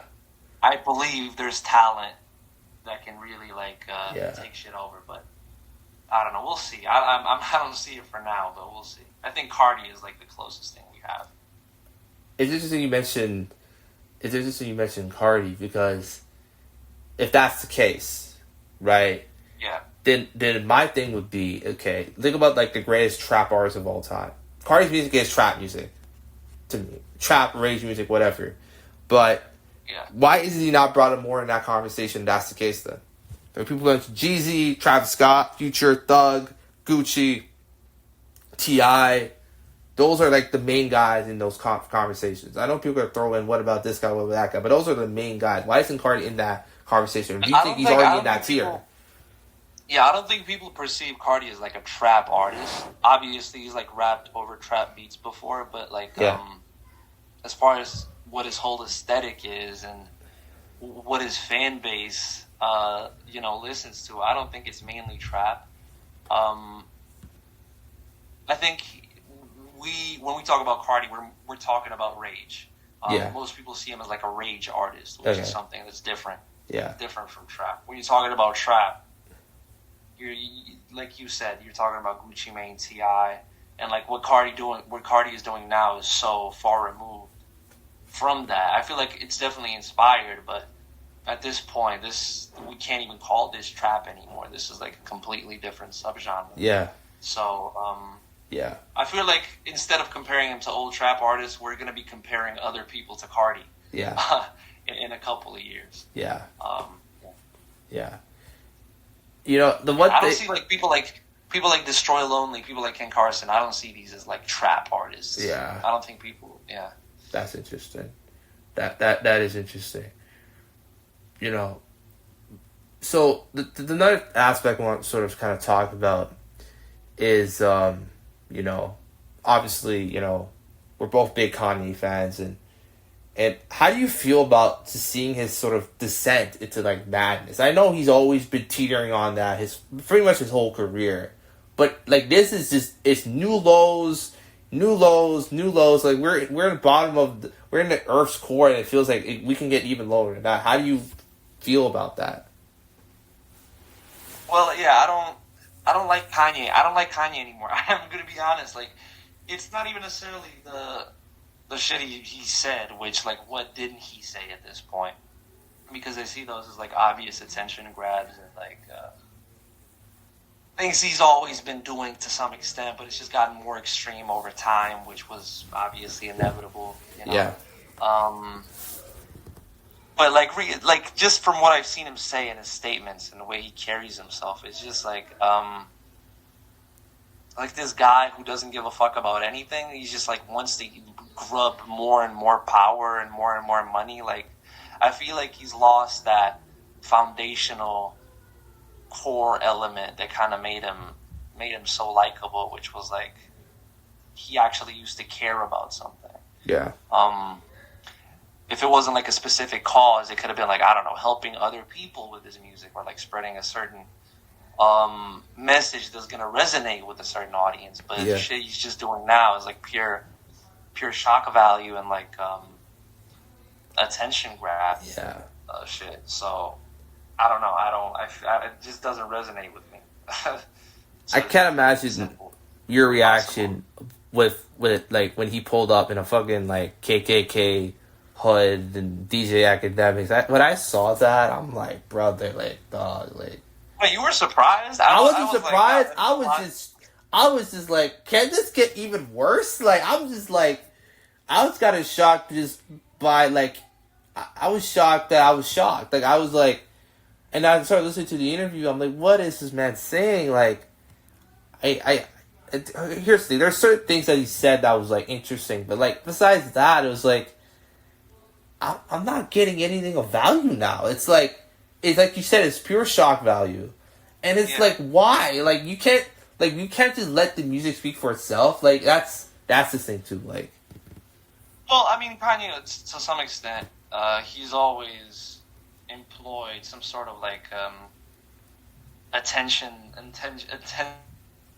grab to promote his music. It's always been something with him, you know. Even looking back, it's like the George Bush doesn't care about. Wait, is it George Bush? Doesn't care about black people. George Bush. That was like, I mean, obviously that may have been like an authentic statement, you know. But it did stir a lot of attention. And looking back at the Taylor Swift shit, you know, the Taylor Swift scandal, like that was a big thing that he kind of, you know, built his next album off. So you've always had these like kind of scandals in the public that serve to promote his music. He's always kind of had that. It's just gotten more extreme as people have gotten more desensitized to his antics. You know, it's the one thing that I always sort of, you know, bring up is that this is before, you know, it's so funny because like this is before he wore like, because it felt like after Donda, it felt like people were like, it felt cool to like Kanye again. It felt cool to say, hey man, I love this man's music, what he's done, yada yada yada. I mean, I never forget the Drink Champs interview, and all the comments were like super super positive, which was kind of shocking actually. I was like, are we really at this point like people like Kanye now? It's mainstream like Kanye, and he was in the studio with Madonna and Antonio Brown. I'm like, what the hell's going on here? And the next thing you know, Donda 2. I was so hyped for that record, bro. The listening parties, I was locked in. And when he didn't drop that record properly, and then next thing you know, he starts teasing this record that he has with James Blake and No ID. It's called War. There's really cool snippets from that era. And next thing you know, he's pulling up with White Lives Matter, and then he makes the DEF CON tweet. Then he goes on Alex Jones and say, hey man, I love Hitler. I'm like, what? Like what? I mean, it was so absurd, man. Yeah, I mean, but I don't. For me, it wasn't so surprising. It was like it was not something. It wasn't like really sudden. It was a gradual. It was a gradual transition into this like incel alt-right like conspiracy theorist guy that he was on the road to for like years. So I don't see those things as like shocking or surprising. It's just like a logical conclusion to what he's been, you know, treading towards for a long time now. Do you think? Obviously, I'd prefer if it didn't happen, but like it is what it is, you know. Do you think he's too far gone? Do you think there's a way that he could, like, I don't know, maybe not fix it fully, but if he like were to say, you know, he were to actually get help, and next thing you know, he takes a break for a couple years, and now he's sort of kind of like at his sort of kind of a more stable, predictable note. Do you think people would embrace him again, or do you think people are just could be turned off now from now on? I don't know. I wouldn't personally. I wouldn't count him out ever.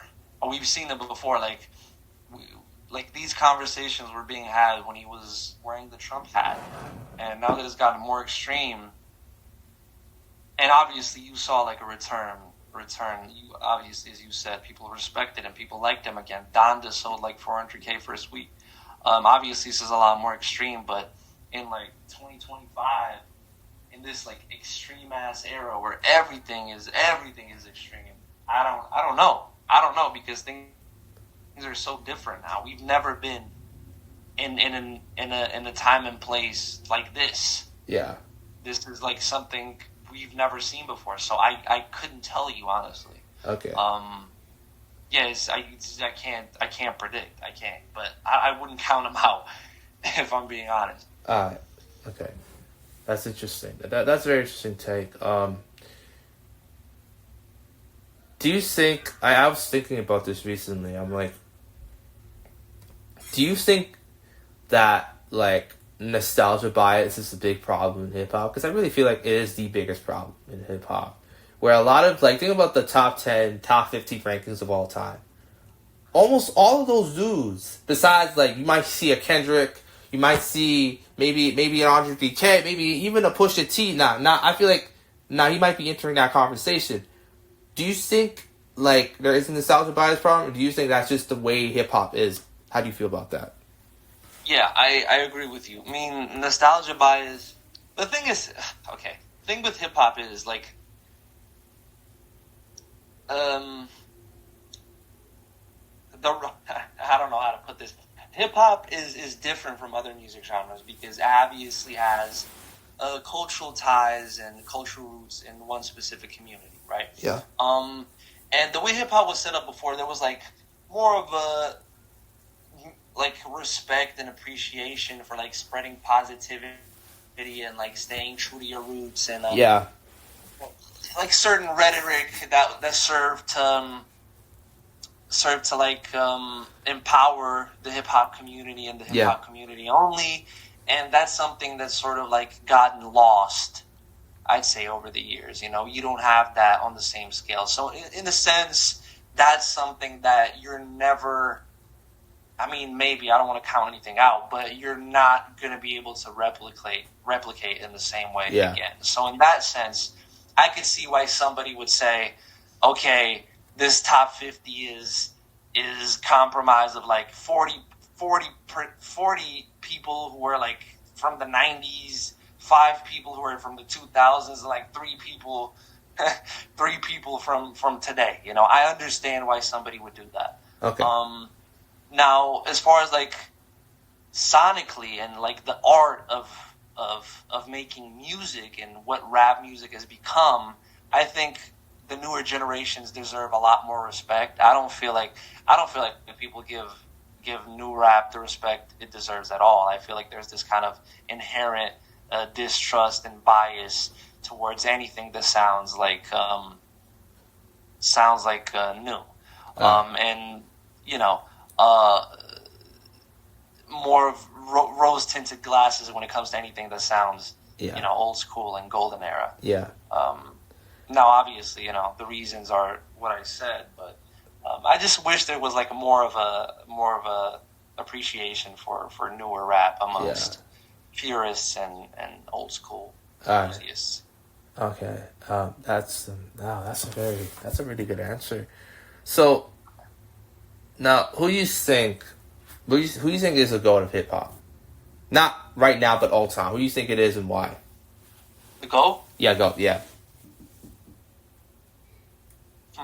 It's okay. I think it depends. Okay, for me, it's either of the two, and this has changed recently. Yeah. So for me, it's either Kendrick. Okay. Or Jay-Z. Wow. It's one of the two. That's interesting. That's the take I've been seeing recently, which is kind of like interesting. Like, because obviously for a long time it was Pac and Biggie, and then 2000s came and some people started throwing Kanye in there and stuff. But that's a very interesting take. So as far as like a hip hop artist, Kanye would definitely be at the top. Where if we're going like off pure rapping.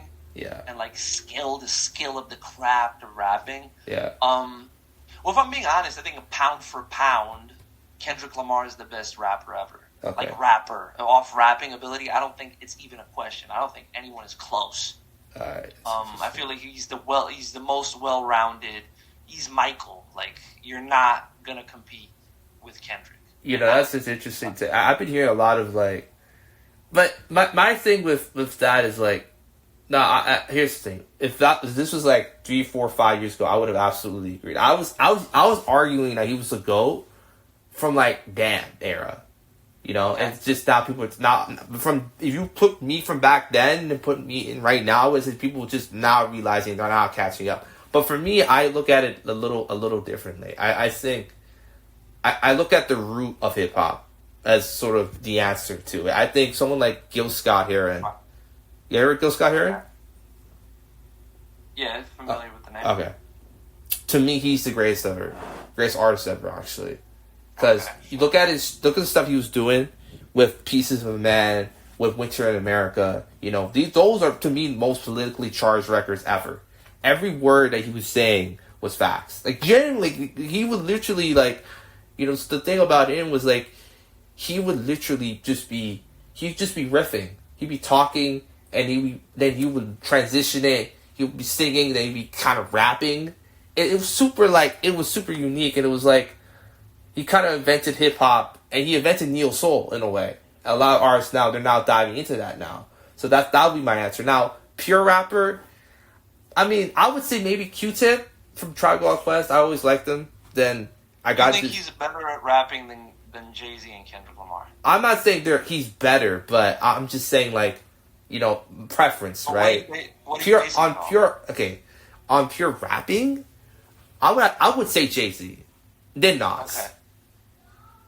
Those are two guys come to my mind. I would also argue that Pusha T, he might be in this conversation, bro. Low key, to me, Pusha T is a top 10 rapper ever. I don't know if that's how you feel about that, but I'm a big Pusha fan. I don't know about top 10, but I'm a big Pusha fan. We'll see. We'll see after this Clips album. Yeah. Okay. Well, it's interesting that you bring it up.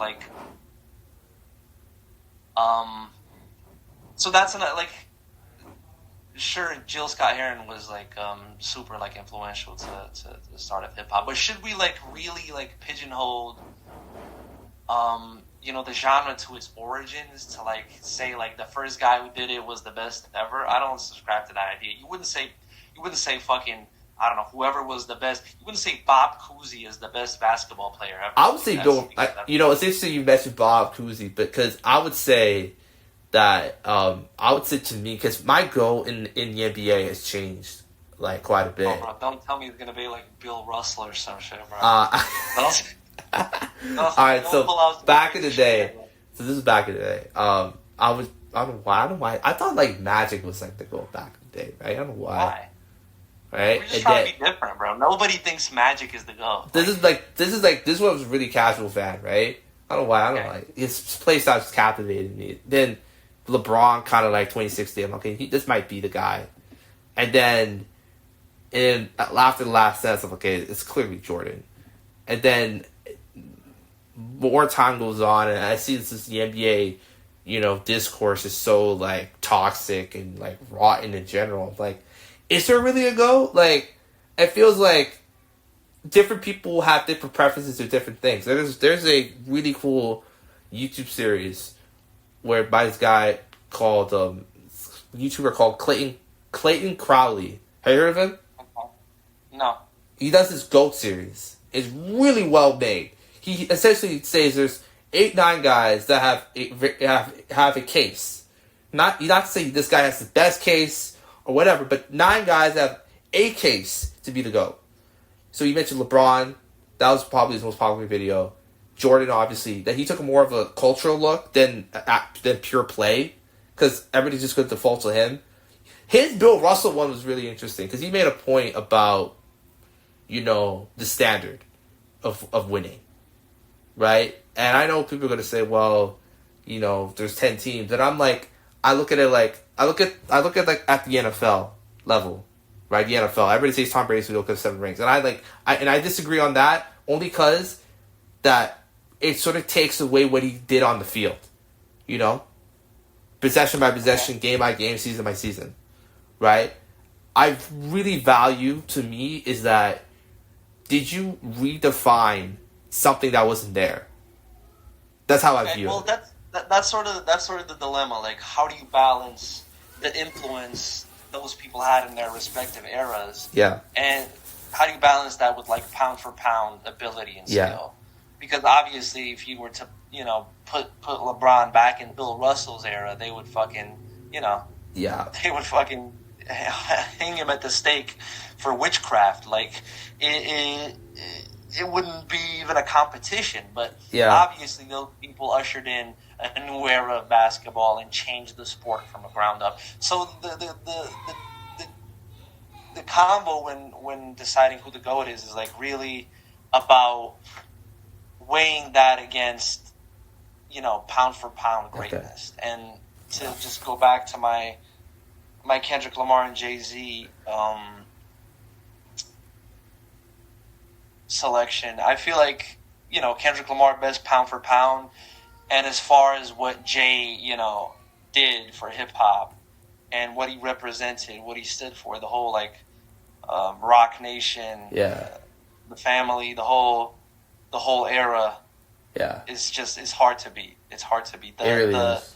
It really is hard to beat. I mean, the magnitude of Jay-Z is just you can feel it on the tracks, and obviously, great lyricist. Needless to say, great rapper. But my thing is like, do you think, because it feels like the way that we talk about Jay-Z is so warped. Like there's the conspiracy people that always think Jay-Z is like this freaking satanic Illuminati guy, which is it's not true. Like, come on.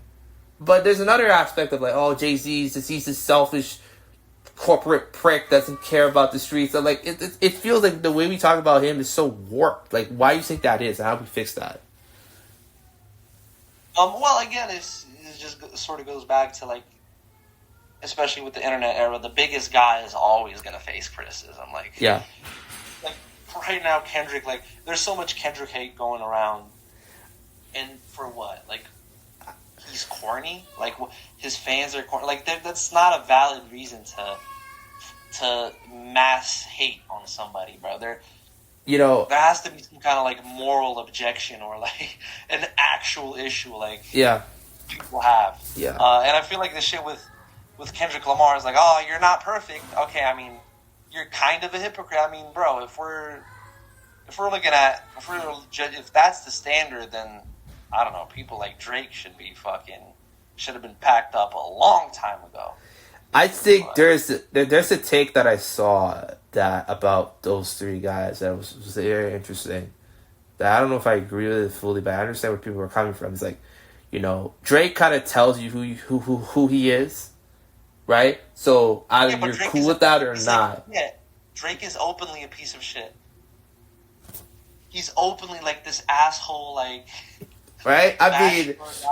But that's bad, bro. That's just because he's open about it doesn't mean that makes it good. I know, but like some people might, say, they prefer honesty over like, but that's bullshit. But like, that's kind of that's how we got with Kanye, where he is right now. It's like people didn't check him then. They embraced what he was trying to do, and the next thing you know, like he's in the fucking KKK hood talking to DJ Academics, like. Wait, being a piece of shit is being a piece of shit. It doesn't matter if you're honest about it. Like, Kendrick Lamar, you could, like, talk about his, like, inconsistencies and his hypocrisies, but at least, like, 90% of the shit he talks about, he stays true to, and he acts in the behest of, like, the shit Kendrick talks about, he does, and he's done over the past 15 years. Like, I saw some people mention about, because I don't know if this is really true, but I saw, because I was watching the halftime show and I didn't really like it, but like, there's a guy that come onto the stage, like a protester. He's like waving the Palestine flag. And I'm like, okay, and he gets pulled away, right? It was like, what just happened here? And then next, why hasn't Kendrick said anything about that? I'm like, I don't know, man, like. That's something as well. Yeah, that's bullshit. But that's just what comes with being the biggest guy. It's tough, but like Kendrick obviously knew what was at stake. He knew what would ensue, and I'm assuming he's ready for it.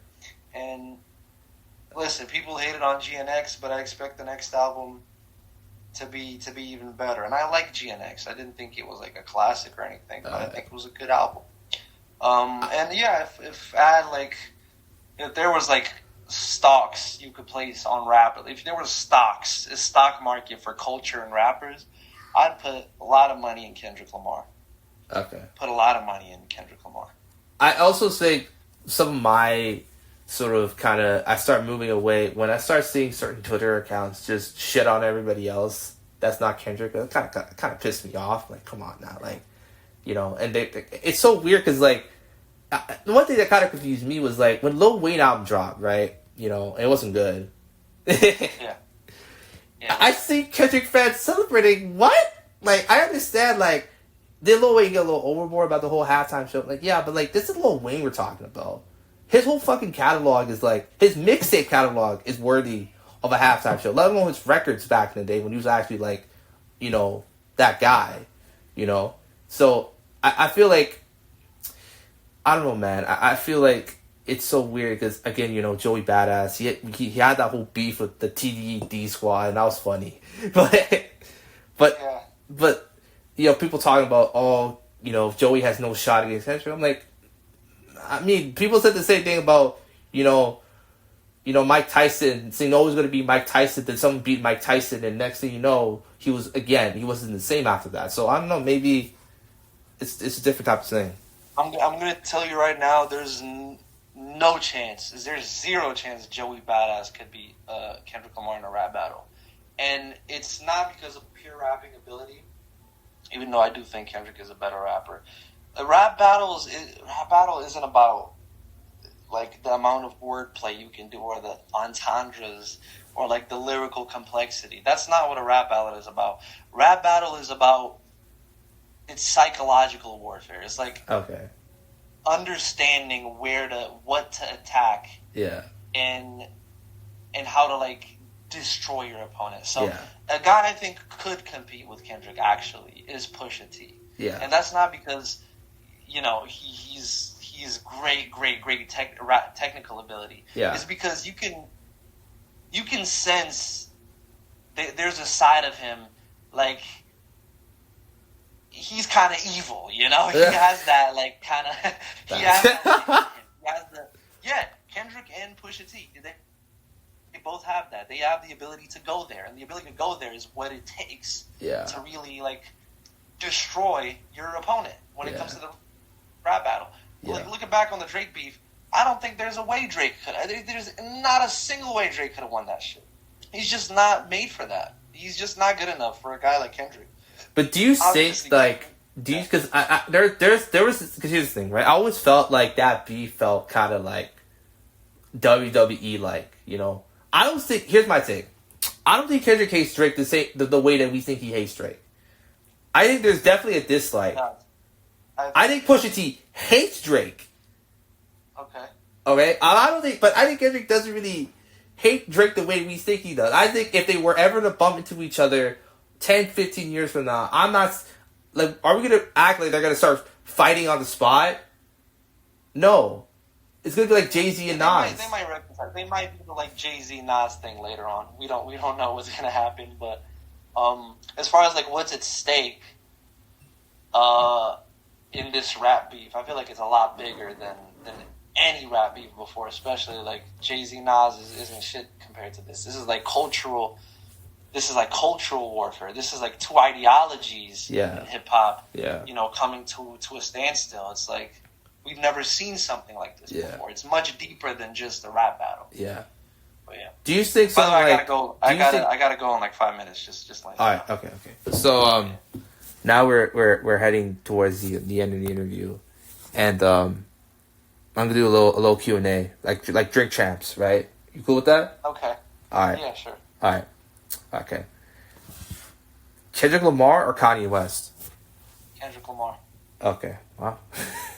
All right. Yeah, but you've heard it, bro. Like, come on. Okay. Drake or Lil Wayne?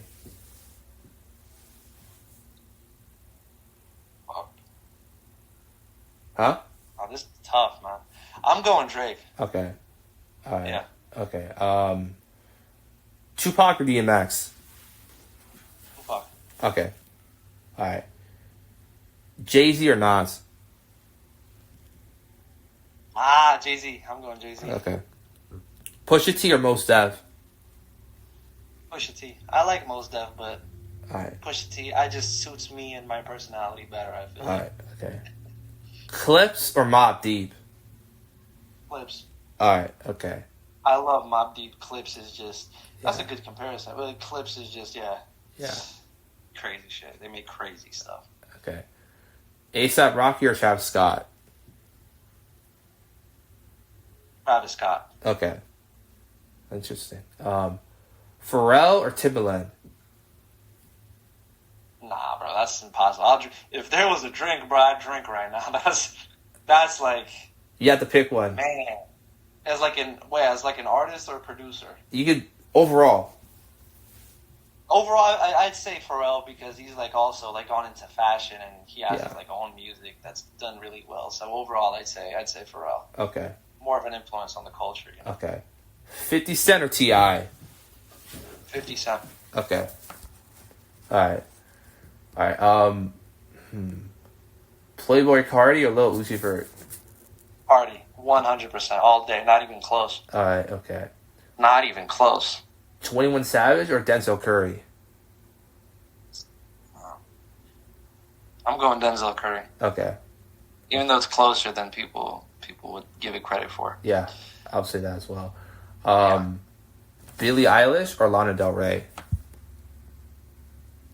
Man. I don't know. I haven't listened to all their albums. I can't even say that confidently. Like, I'd be just like talking on my ass. I mean, yeah, I'd say off the last record, I'd say Billie. Okay. But like, okay. Miley Cyrus or Olivia Rodrigo? Olivia Rodrigo. Miley Cyrus is ass, bro. Bro, come on, man. Alright. Her music's not good. Alright. Olivia Rodrigo has some like, yeah, she has some hits. Like she has some like guilty pleasure, like Sleeper. Like, come on. Okay. Like, white girl music. As far as white girl music, yeah, come on. Okay. Luka Modric or Andres Iniesta? Of course, I gotta go Modric. Come okay. on, bro. You know where I'm from. I know. You know where I'm from. I can't do Iniesta, man. Okay. Like, Mario Mandzukic or Edin Dzeko? if we're being real, we gotta say Dzeko, bro. Okay. If we're being real, like, okay. come on. Even though I'm from Croatia, like, yeah. Okay. Okay. Ivan Perisic or Marco Reus?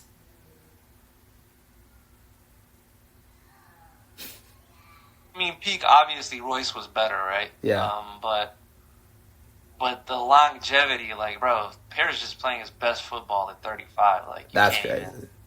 That's crazy. But like, where's Royce right now? He's in MLS. Exactly.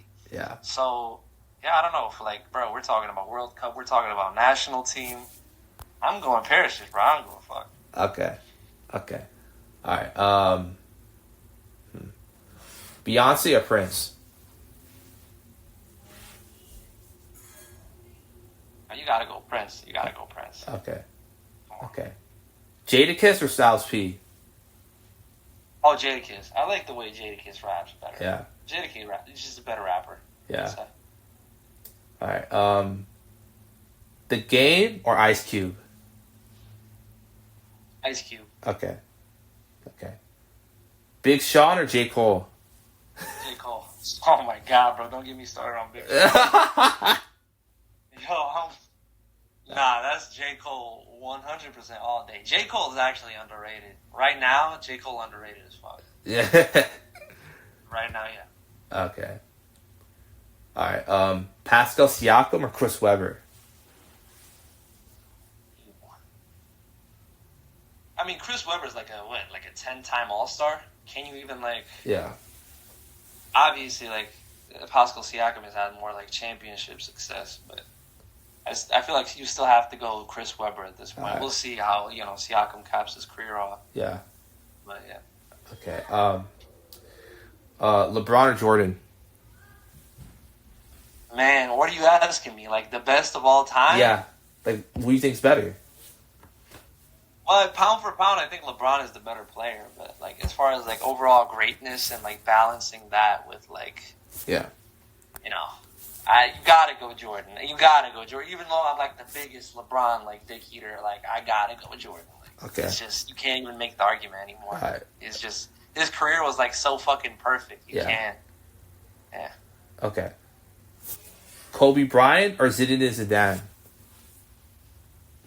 What a weird comparison. How do I even compare these two, bro? I'd say Kobe Bryant because Kobe Bryant is he transcended his sport. Yeah. He's he became a symbol, for hard work and just for the whole world. Yeah. Zinedine Zidane, even though he was great generational player, he didn't really do that on a worldwide scale. So yeah. I'm going Kobe. All right. Harry Kane or Alan Shearer? I don't know, bro. I don't even know about Alan Shearer. I don't even know. I'm not educated that much. I can't even tell you that. But I have a new school bias. I'm going Harry Kane. Okay. He's Okay. Robert Lewandowski or Zlatan Ibrahimovic? Oh, this is a good comparison. Damn.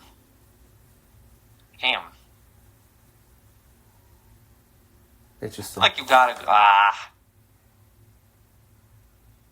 feel like you gotta go. You gotta go Lewandowski, right? Okay. Interesting. He just off like success and like. Yeah. He's still not done too. Like I feel like he still has some gas left in the tank. Yeah. I'm with you on that. Bukayo Saka or Lamine Yamal? Oh man, I don't know. I'm going with the youngin. I'm saying Yamal. Yeah. Okay. I'm going with the young buck. Yeah. Yeah. All right. All right. Future or Young Thug? Thug every day. All right. Every day of the week. Okay. All right. Pete Rock or Just Blaze?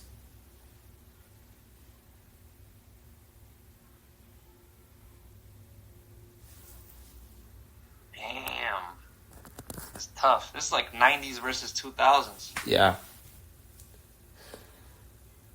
For me personally, I prefer Just Blaze production. That's just me. Okay. All right.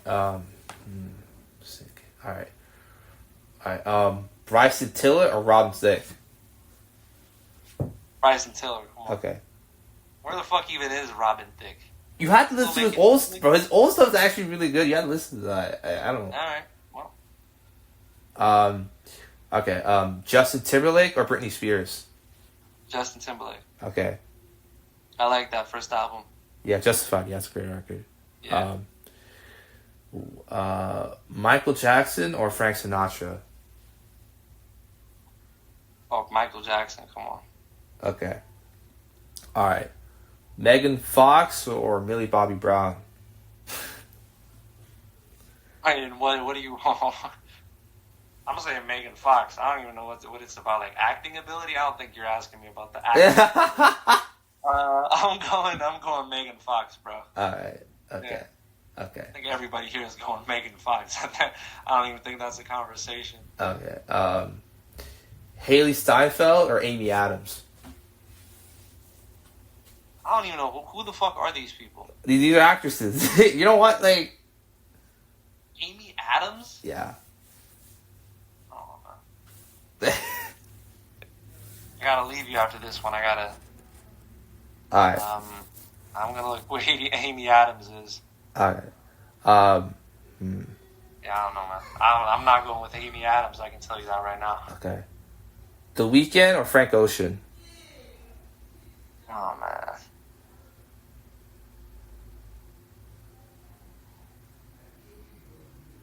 Come on, bro. Come on. I don't know, man. That's impossible. I literally can't answer that, bro. I literally can't answer that. You have to pick one. I can't. I give up. I will not pick one of the two. I just can't. Okay. I'm drinking. Alright. I'm gonna drink something. Alright. Eminem or Elvis Presley? Alright, bro.